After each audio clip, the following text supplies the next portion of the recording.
You know when you're in an exam and you're just not sure what the examiner really wants? Well, today we're going to pull back the curtain on a real GCSE chemistry question. We're going to use the official mark scheme to break down every single mark, showing you exactly how to get that top score. All right, let's get into it. Here's our game plan.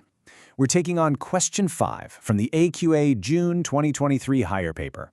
We're going to tackle balancing an equation, run through a calculation, figure out how to identify ions, define a key term, and then we'll wrap it all up with the big takeaways you can use in any exam.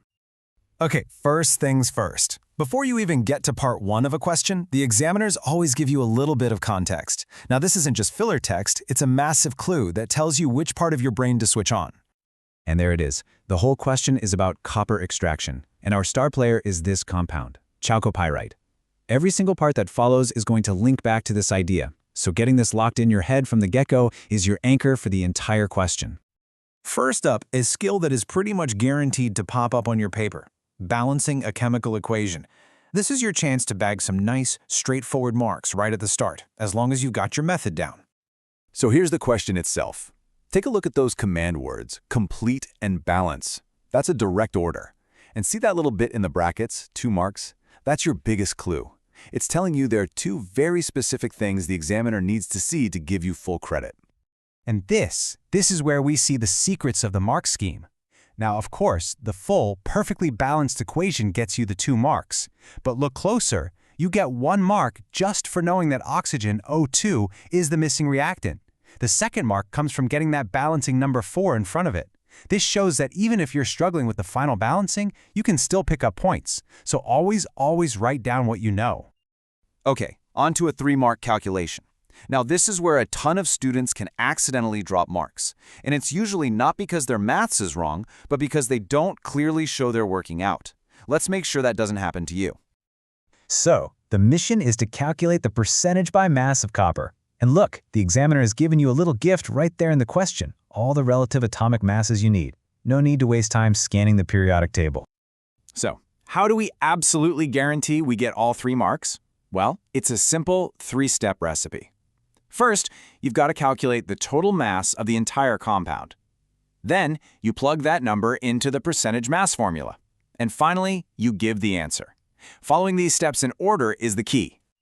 And check this out. Here's exactly how that recipe turns into marks. You get 1 mark just for calculating the relative formula mass, which is 183.5. You get a second mark for substituting the numbers into the formula correctly, and that final mark is for the right answer, 34.6%. But here's the really important part. If you mess up step 1 but use your wrong answer correctly in step 2, you can still get the mark for step 2. They're testing your method, not just your ability to get the final number right.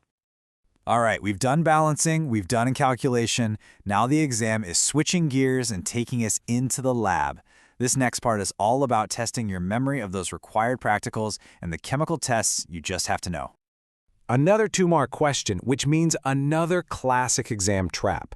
The key is right there in the phrasing. You have to describe the test and give the positive result. So many people only do one of those and throw a mark away. We're not going to let that be you.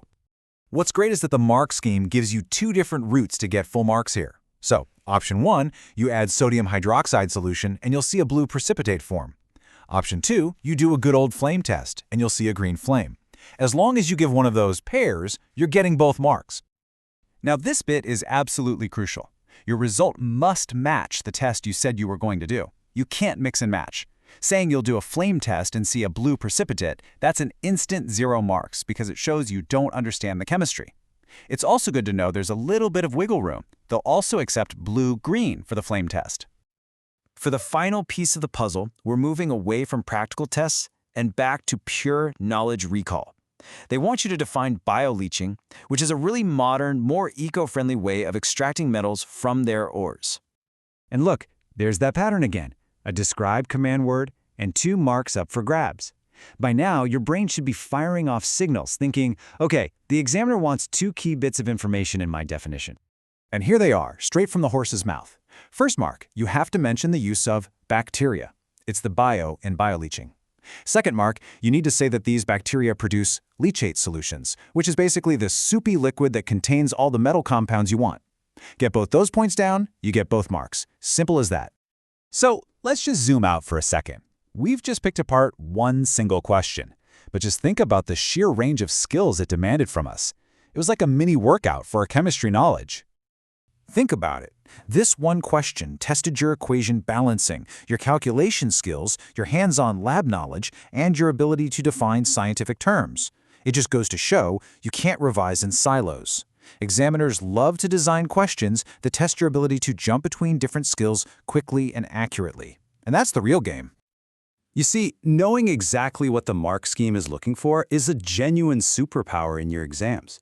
It lets you give the examiner precisely what they want to see. No more, no less. Now that you've seen how powerful this is, what topic or tricky questions should we break down next? Let us know.